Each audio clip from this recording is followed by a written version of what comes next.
नमस्कार विद्यार्थियों, स्वागत है एक बार फिर से आप सभी का यूजीसी नेट गुरुकुल के इस डिजिटल प्लेटफॉर्म पर। साथियों, राजस्थान सेट एग्जाम के फॉर्म स्टार्ट हो चुके हैं। 15 तारीख आप लोगों की स्टार्टिंग डेट थी। काफी स्टूडेंट्स को समस्या आ रही थी फॉर्म को फिल करने में, तो आज हम जो चर्चा करने वाले हैं कि कैसे आप लोगों को ये फॉर्म फिल करना है, इसके ऊपर कंप्लीट डिटेल से अपन चर्चा करेंगे। स्टेप बाय स्टेप कैसे अपने को चलना है फॉर्म फिल करने के लिए। तो वीडियो के एक तो लास्ट तक बने रहिएगा। इसके अलावा जो भी आपकी क्वेरीज हैं, हम उन क्वेरीज को लेकर चर्चा करेंगे। सेट की तैयारी स्टार्ट कर देनी है, क्योंकि काफी जो है वो लेवल रहता है आजकल, क्योंकि स्टूडेंट्स नेट की तैयारी करता है और नेट की तैयारी से उसकी सेट की तैयारी अपने आप हो जाती है।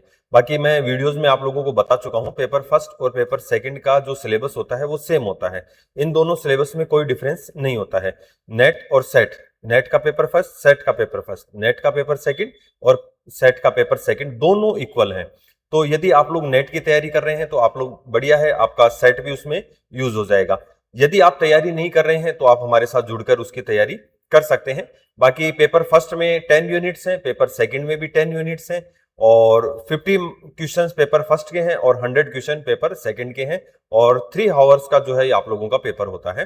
ठीक है, तैयारी करनी है, जबरदस्त तैयारी करनी है। यदि आप नेट के वीडियोस देख रहे हैं, जेआरएफ अड्डा पर देख रहे हैं, कोई बात नहीं, देखिए, शानदार तैयारी हो जाएगी। यूजीसी नेट गुरुकुल पर देख रहे हैं, देखिए, ठीक है, लेकिन तैयारी करनी है, चाहे अपनी तैयारी कहीं से भी हो। अब आप लोगों को यदि ऐसे स्टूडेंट्स जो दिसंबर साइकिल वाले नेट की तैयारी कर रहे हैं, ऐसे स्टूडेंट्स के लिए यहाँ पर आप लोगों के लिए जो जेआरएफ अड्डा एप्लीकेशन है, जेआरएफ अड्डा एप्लीकेशन पर बैचेस लॉन्च हो चुके हैं। एटम बैच जो है आप लोगों के लिए जेआरएफ फॉर जेआरएफ, ठीक है। ये अपना टारगेट क्या है इसमें, जेआरएफ, कि आप लोगों को कैसे ना कैसे जेआरएफ अचीव करवानी है। तो पेपर फर्स्ट आप लोगों के लिए बाइलिंगुअल है, यही नेट यही सेट में होता है। इसके अलावा देखिए, history, public administration, sociology, computer science, political, philosophy, law, Hindi, English, home science, commerce, management, education और ज्योग्राफी, ये सब सब्जेक्ट्स आप लोगों को ऑफलाइन और ऑनलाइन अवेलेबल हो जाएंगे जेआरएफ अड्डा के एप्लीकेशन पर और क्लासरूम में।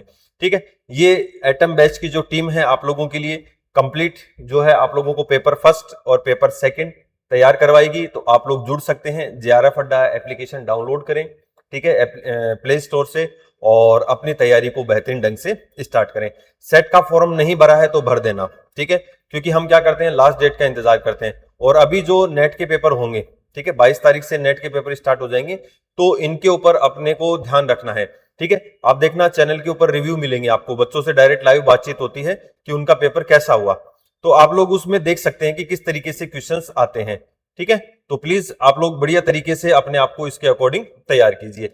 अब देखिए, सबसे पहले आप लोगों का जो आज का क्वेश्चन था कि राजस्थान में जो सेट एग्जाम हो रहा है, इसका फॉर्म कैसे फिल करना है। अब देखिए, शुरुआत आपको दो तरीके से आप लोग कर सकते हैं। पहली तो शुरुआत जो आप लोग कर सकते हैं, एक तो आप लोग जो है कोटा यूनिवर्सिटी की जो सेट वाली वेबसाइट है, ठीक है, कोटा यूनिवर्सिटी की जो सेट वाली वेबसाइट है, आप लोग उसके ऊपर जाएंगे और अप्लाई नाउ पर क्लिक करेंगे। जैसे ही आप अप्लाई नाउ पे क्लिक करेंगे, ये आपको एसएसओ आईडी पर ले आएगा। ठीक है, ये आपको एसएसओ आईडी पर ले आएगा। कई स्टूडेंट्स को ये भी कंफ्यूज रहता है कि नेट और सेट एक ही होता है। देखिए, थोड़ा सा डिफरेंस होता है, मैं आप लोगों को वो डिफरेंस भी यहां पर बता दूं कि यदि आप केवल सेट क्वालिफाई करते हैं तो आप राजस्थान में किसी भी प्राइवेट कॉलेज और जो है गवर्नमेंट कॉलेज, उसके लिए एलिजिबल होते हैं असिस्टेंट प्रोफेसर के लिए। यदि आप नेट क्वालिफाई करते हैं तो आप ऑल इंडिया, आप ऑल इंडिया कहीं भी जो है वो असिस्टेंट प्रोफेसर के लिए एलिजिबल होते हैं। प्लस आप लोग ऑल इंडिया किसी भी यूनिवर्सिटी में पीएचडी के लिए एलिजिबल होते हैं। प्लस आप लोगों को फेलोशिप मिलती है, जूनियर रिसर्च फेलोशिप। ठीक है, तो इस तरीके से थोड़ा सा डिफरेंस हो जाता है। नेट में आप लोगों के पास अपॉर्चुनिटी ज्यादा रहती है, लेकिन नेशनल लेवल का एग्जाम है तो आप लोगों को यहाँ पर कंपटीशन भी ज्यादा देखने को मिलता है। ठीक है, तो ये चीजें अपने को ध्यान रखनी है। अब देखिए, कुछ बेसिक चीजें मैं आप लोगों को बता देता हूं। जैसे ही आप अपनी एसएसओ आईडी खोलेंगे, ठीक है, राजस्थान के स्टूडेंट्स हैं तो कहीं ना कहीं आप लोगों ने अपनी एसएसओ आईडी इसको लेकर बना रखी है। ठीक है, फीस भी थोड़ी सी मुझे लगता है कि नेट की तुलना में ज्यादा है। ठीक है, जबकि राजस्थान सेट एग्जाम है तो कम होना चाहिए, जबकि नेट की तुलना में ये फीस अपने बहुत ज्यादा यहाँ पर रखी गई है। तो देखिए, इसमें अगर अपन बात करें, जैसे ही आप अपनी एसएसओ आईडी खोलेंगे तो देखिए, अभी जिन स्टूडेंट्स ने, मान लो आप लोगों ने फर्स्ट ग्रेड का फॉर्म भरा था या आपने टीचिंग एसोसिएट का फॉर्म भर दिया है, या आपने अभी लेटेस्ट में 2 महीने के पहले कोई यदि फॉर्म फिल किया है, तो आपने उसमें अपने डॉक्यूमेंट्स जरूर लगाए होंगे। ठीक है, आपने जो ओटीआर था, ओटीआर किया, तब उसमें अपना जो डॉक्यूमेंट वेरिफिकेशन है, जिसमें देखिए आपकी जो इसमें आईडी से इन्होंने क्या किया है, वहां पर जैसे आप रजिस्ट्रेशन करने जाएंगे ना, तो आपका जो डिजी लॉकर है, डिजी लॉकर से यहाँ पर इन्होंने डॉक्यूमेंट फेच किए होंगे। तो यदि आपका वो हो चुका है तो ये फॉर्म फिल करना आपके लिए बहुत इजी है। फिर तो आपको डायरेक्ट मोबाइल नंबर डालने हैं और आपका क्वालिफिकेशन चेक करना है, केवल चेक करना है, और फिर लास्ट में आप उसको सबमिट कर देना है। ठीक है, हिंदी में सिग्नेचर होंगे, इंग्लिश में सिग्नेचर होंगे, लाइव फोटो कैप्चर होगा, और नॉर्मल फोटो आप लोगों का पहले से लगा हुआ है। जिन स्टूडेंट्स ने फॉर्म फिल कर दिया उनको ज्यादा समस्या, मतलब पहले अभी 2 महीने में कोई फॉर्म फिल किया है तो उनको समस्या नहीं आएगी। ऐसे स्टूडेंट्स जिन्होंने फॉर्म फिल नहीं किया है अभी तक कोई भी, तो उन स्टूडेंट्स को मैं बता दूं, अगर वो सेट का फॉर्म फिल करते हैं तो आप लोगों के पास अपना डिजी लॉकर होना चाहिए, अपना आधार कार्ड होना चाहिए, आपका पैन कार्ड या ड्राइविंग लाइसेंस है तो आप उसको यूज कर सकते हैं, प्लस आप लोगों के पास जितने भी डॉक्यूमेंट है, 10th मार्कशीट, 10th का सर्टिफिकेट, मार्कशीट और सर्टिफिकेट एक है तो कोई इशू नहीं है, आपका 12th, ठीक है, आपका graduation 3rd year, post graduation, plus इसके अलावा यदि आप लोगों की और कोई क्वालिफिकेशन है, बाकी नेट में तो पोस्ट ग्रेजुएशन तक का ही मांगा है, तो आप लोग यही, आपके पास ये होने चाहिए फिजिकल, क्योंकि ये स्कैन भी होंगे और इनकी डिटेल भी भरी जाएगी, परसेंटेज किस ईयर में पास किया, सर्टिफिकेट का नंबर क्या है, रोल नंबर क्या है, ये सब चीजें उसमें फिल होंगी। तो आप लोग प्लीज इस चीज का विशेष ध्यान रखें।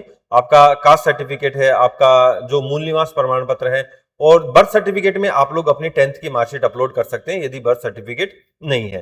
ठीक है, तो ये सारी चीजें आप लोगों को वहां पर अपलोड करनी है, उसके बाद ही आप लोग जो है फॉर्म फिल कर पाएंगे, और फिर अपने आप हो जाएगा वो फॉर्म फिल। वहां पर जब आप डिटेल भरने जाएंगे ना, तो वहां पर आप लोगों का फॉर्म कंप्लीट फिल हो जाएगा। फिर भी जो है कोटा यूनिवर्सिटी ने अपनी तरफ से कुछ आप लोगों की जो क्वेरीज थी उसको सॉल्व करने का प्रयास किया है, तो अपन थोड़ी सी उसको चर्चा कर लेते हैं। Candidate instruction guideline for online application form. देखिए, candidate must bring online their original Aadhaar card, यानी क्या करना है, अभ्यर्थी को एग्जाम के दिन एडमिट कार्ड के साथ अपना ओरिजिनल आधार कार्ड लेकर आना है, साफ लिखा हुआ है। ठीक है, आप 2 महीने बाद भूल जाओगे 6 सितंबर को क्या था, इसको ध्यान रख लेना कि आप लोगों को क्या लेके जाना है, अपना ओरिजिनल आधार कार्ड लेके जाना है। इन डॉक्यूमेंट के बिना कैंडिडेट को सेट एग्जाम देने की इजाजत नहीं होगी। अब यहां पर आप लोगों को क्या कहा गया है, थोड़ा सा अपन उसकी भी चर्चा कर लेते हैं। देखिए, वही आप लोगों को जो अपना register on the SSO portal, SSO ID आप लोगों को ओपन करनी है, और register using by one identity card. तो मैंने आपको बताया कि आपका जन आधार, गूगल अकाउंट, आधार कार्ड या भामाशाह कार्ड, ठीक है, ये आपने कर रखा है पहले से। एसएसओ आईडी लॉगिन आप लोगों के पास सब है, और ओटीआर, ठीक है, ओटीआर भी आप लोगों ने कर दिया होगा, और यदि आपने अगर ओटीआर नहीं किया है तो आप लोग उसको कर देना। ठीक है, वन टाइम रजिस्ट्रेशन है, वन टाइम का रजिस्ट्रेशन है, कोई ज्यादा विशेष उसमें समस्या नहीं आएगी आपको। अब देखिए अपन इसमें बात करें, देखिए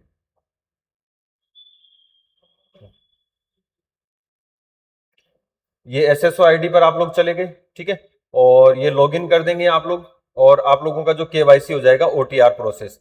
अब देखिए, ये complete the basic information page, आप लोगों को रेजिडेंट ऑफ राजस्थान है तो यस कर देना।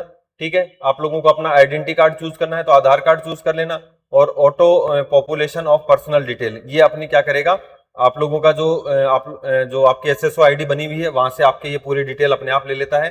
कैंडिडेट नेम है, डेट ऑफ बर्थ है, फादर नेम है और जेंडर है, ये सब आप लोगों को ले लेगा। ठीक है, यदि आपने इससे पहले अगर डॉक्यूमेंट अपलोड कर दिए हैं तो, ठीक है, तो ही उसके बाद आगे बढ़ेगा।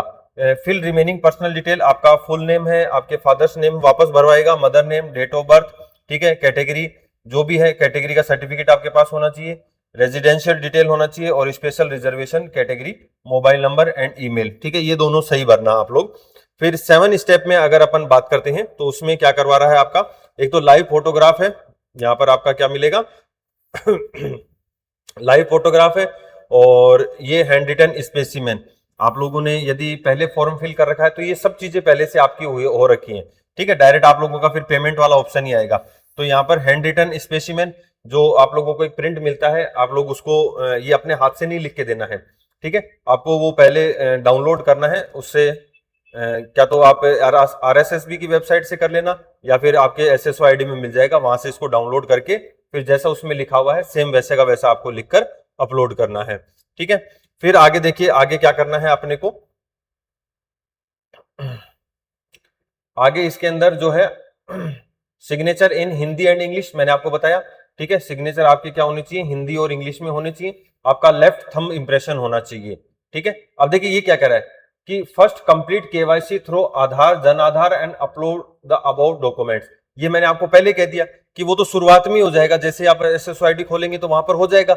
अगर कर रखा है तो आपको दोबारा करने की आवश्यकता नहीं है, नहीं कर रखा तो आप अपने मोबाइल वो अगर आपने डॉक्यूमेंट पहले से सारा काम कर रखा है, अभी महीने 2 महीने में यदि आपने कोई फॉर्म फिल किया है तो आप अपने मोबाइल से भी इस फॉर्म को फिल कर सकते हैं। ठीक है, uploading the document, click next process. फिर देखिए ये हैंड रिटन स्पेसिमेन की आपकी PDF आपको इसमें लगानी है। फिर आपका सिग्नेचर हिंदी, सिग्नेचर इंग्लिश और आपका थंब इंप्रेशन। ठीक है, तो ये सब चीजें इनकी साइज देख लेना पहले से ही, उनको आप आई लव PDF जो है उसके अंदर जाके इसको छोटा कर सकते हैं। ठीक है, फिर इसके बाद अगर अपन बात करें अगर आप गवर्नमेंट एम्प्लॉय हैं तो वो डिक्लेरेशन करना है, और नहीं है तो आप उसके लिए मना कर देना। ठीक है, तो सेट का एग्जाम तो सब लोग दे सकते हैं, तो आप अपना उसमें कर सकते हैं। नेक्स्ट अपन जो है आपको 9th जो स्टेप है वो अपनी फीस है और ऑनलाइन पेमेंट करना है, और आपका मोबाइल नंबर वगैरह सब कुछ आप लोग देख लेना है। ठीक है, ये एजुकेशन डिटेल जैसा कि मैंने आपको बताया ये शुरुआत में भरी जाएगी, उससे कोई इशू नहीं है, बाद में नहीं भरनी है। जिसमें क्लास 10th मैंने आपको बताया, 12th, ग्रेजुएशन, पोस्ट ग्रेजुएशन और अदर क्वालिफिकेशन यदि आपकी है तो आप लोग इसमें भर सकते हैं। ठीक है, तो अपलोडिंग सपोर्टिंग डॉक्यूमेंट और बाकी लास्ट में फिर आप लोगों का जो है ये इसको कंप्लीट करके फॉर्म को आप लोग इसको डाउनलोड जरूर कर लें। ठीक है, बाकी इसमें कुछ नहीं है, ये आप लोगों की जितनी भी एकेडमिक है PDF वगैरह वो सब इसमें भरी जाएंगी।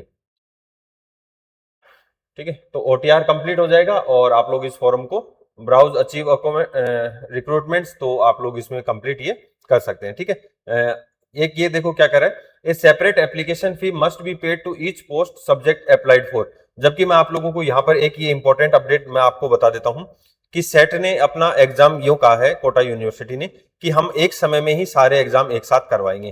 तो इससे कोई फायदा नहीं है कि आप लोग 2 फॉर्म फिल करें। ठीक है, ये बिल्कुल भी मत करना, आप लोग जबरदस्ती पैसा लगाएंगे। सबसे बढ़िया ये है कि आप लोग अपना एक फॉर्म ही फिल करें। ठीक है, एक समय में एक ही फॉर्म फिल करें, 2 फॉर्म फिल नहीं करें, क्योंकि एग्जाम एक साथ होगा तो उससे कोई दिक्कत कोई मतलब नहीं है। जबकि यहाँ मैं apply for multiple postage subject और हाउएवर। ठीक है, जबकि ऐसा कुछ नहीं है, ये इन्होंने कहा है कि हम एक साथ क्या करवाएंगे, अपना एग्जाम करवाएंगे। ठीक है, और एक बार आप उसको रिव्यू कर लेना और फाइनल क्लिक करके जो है पे एप्लीकेशन फी और अपना फॉर्म आप लोग बिल्कुल इसमें जमा करवा देना। इसके अलावा भी अगर कोई डाउट बचते हैं तो आप लोग मुझे कमेंट कर सकते हैं, मैं आप लोगों को शॉर्ट वीडियोस के माध्यम से जो भी जानकारियां हैं वो उपलब्ध करवा दूंगा। बाकी कोई ज्यादा समस्या भरा वाला काम नहीं है, आप ई मित्र वाले से भरवा सकते हैं और आप खुद भी भर सकते हैं। ठीक है, तो जानकारियां यदि पसंद आई हो तो चैनल को सब्सक्राइब जरूर कर लेना, लाइक शेयर करना, ताकि अदर स्टूडेंट्स को भी इसका बेनिफिट मिले। और यदि आप नेट की तैयारी कर रहे हैं, आप सेट की तैयारी कर रहे हैं, तो आप JRF अड्डा टीम के साथ जुड़ सकते हैं। ठीक है, तो आप JRF अड्डा की जो वेबसाइट है आप उस पर जाइए, एनरोल कीजिए या JRF अड्डा एप्लीकेशन डाउनलोड कीजिए, उसमें साइन इन कीजिए, टीम आपसे संपर्क करेगी और जो भी आपकी तैयारियां हैं, जो भी आपकी समस्याएं हैं वो आप लोग हमें बता सकते हैं। और JRF अड्डा का जो ऑफलाइन सेंटर है वो जयपुर में है, तो आप लोग वहां पर भी विजिट कर सकते हैं, गोपालपुरा बाईपास त्रिवेणी पुलिया पर। ठीक है, तो जय हिंद, जय राजस्थान दोस्तों, धन्यवाद।